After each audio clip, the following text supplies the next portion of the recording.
very excited. It's World Cup time, people. The World Cup is here. So let's start with the Japanese team. Please, Japanese guys that's playing, and I'm pronouncing your names wrong. It's very difficult for me, but I'll try my best. Fullback, William Tupou. Kotara Machishima, right wing.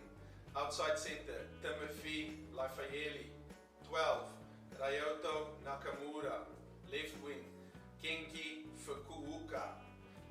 Fly off, Yu Tamura. Scrum off, Kaito Shijenu. 8, Amanaki Mafi. 7, Peter Labuskagni. 6, Michael Leach. 5, Iu Hilu. 4, Luke Thompson. 3, Ku Ji-won. Uka Atshishu Sakate. 1, Kiyata Inagaki. Substitutes, Takuya Kitadi. Isieli Nakajima. Asayeli Aivula. James Moore, Yoshitaka Tukunaga, Yutaka Nageri, Riki Matsuda, Atata Muyakiala. South Africa, should be a bit easier for me.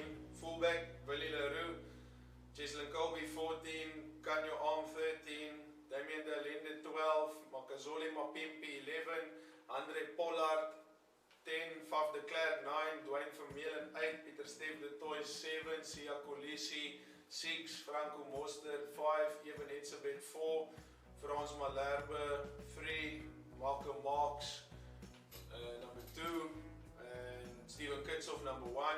Substitutes, Bongi Nambi, Beast Teta Motorira, Trevin Yakani, R.G. Snyman, Francois Louw, Russell Yankees, Frans Steyn, and Jesse Kriel.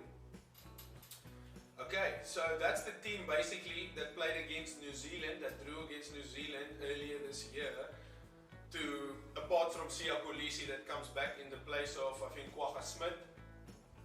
So that's pretty much South Africa's strongest team, I'd say, that we could put out there. And this is something that, this is just the press conference of the coach of Japan, Jamie Joseph. He said that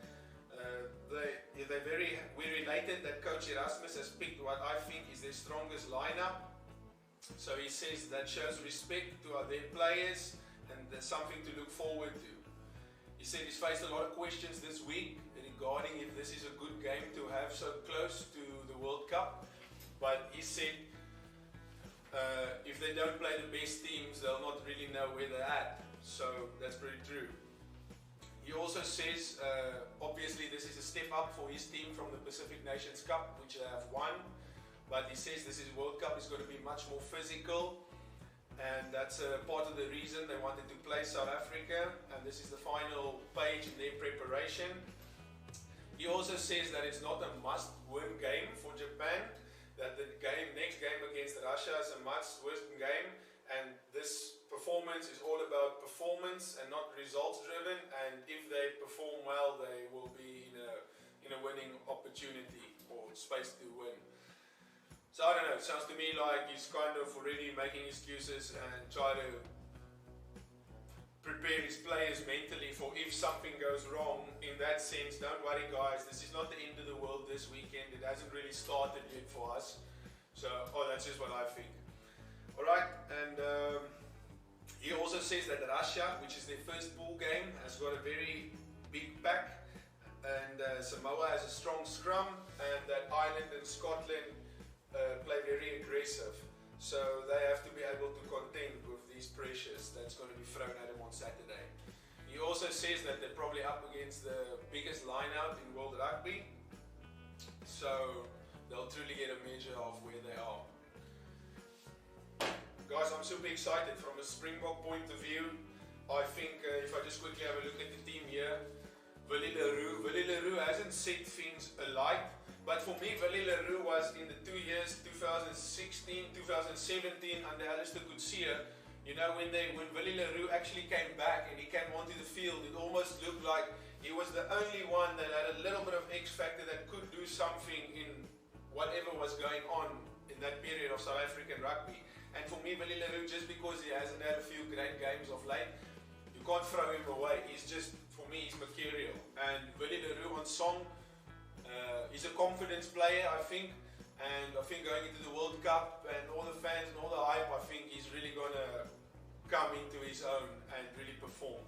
Cheslin Colby, what can I say about Cheslin? Everybody knows Cheslin, real hot stepper. And played well in France, won the top 14 with Toulouse. Now he's back with the Springboks, won the championship there, but let's forget about the championship. Nobody's going to remember that, really. We need to go win this World Cup if South Africa, if these guys want to be remembered.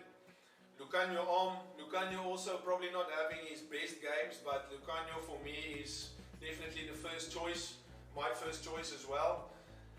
Damien D'Alende, Damien also probably been showing better form of late, but we expect more from Damien. As we know, at the previous World Cup, you know, he was basically running down the door in every game, and we're just getting a lot of the Springboks. We're getting a lot of front football from Damien D'Alende, so we wish to see a lot more of that. Makazole Mapimpi, finisher, classy finisher. If you put Makazole close to the try line, you can bet almost 9 out of 10 times that he's going to go over and score. So can the team get him in the right position to finish, to perform his job as a finisher, as a wing, to go to the corner and score tries? So I hope Mapimpi gets his chances, but his work rate off the ball is good. His defense is good, solid. Nobody really runs through him or past him or anything. So Makazole, all the best to you, my brother. Andre Pollard, solid, really played well this season, cemented that number 10 spot for the Springboks, even though we've got Elton also playing really well, which is important. But okay, Elton's not playing in this specific game, so yeah, Pollard showing really good form, and I hope the Springboks can just step it up another gear from the Rugby Championship towards the build-up towards the All Blacks game. Faf de Klerk, also somebody that can probably do with a better game, just to boost his confidence as well, but he hasn't been really poor when he hasn't been playing. He just hasn't been that brilliant Faf we know over the last year or two. Number 8, Dwayne Vermeulen, Eyster, absolute Iron Man, Thor, and yeah, a lot of respect for Dwayne. Dwayne, I hope you guys go out there and do the business.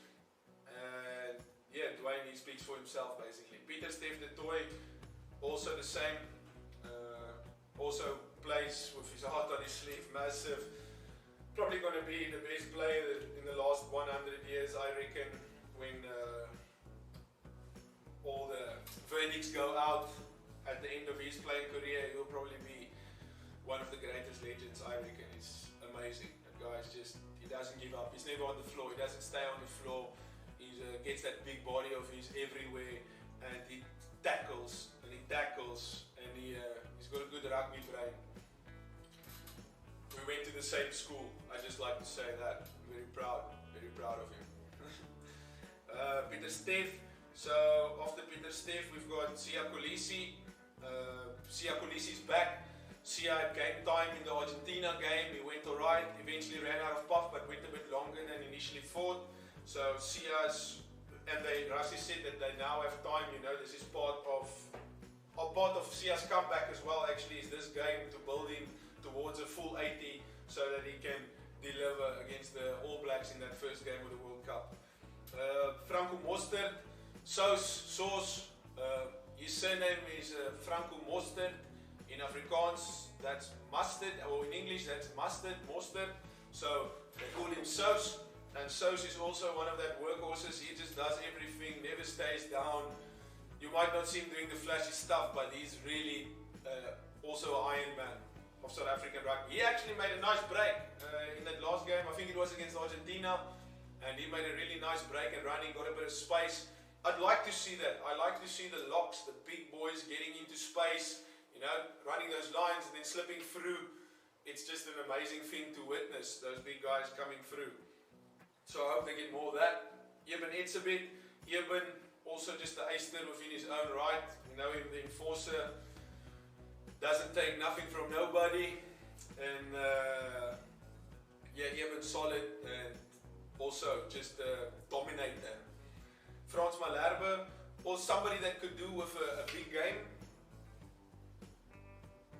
Is he really the first choice? I think Rassie also wants to push him a little bit and just get him up to scratch conditioning wise in the game, and his mobility a bit more, get around, make a bit more tackles and so forth, but performing his primary role as scrummaging as best he can.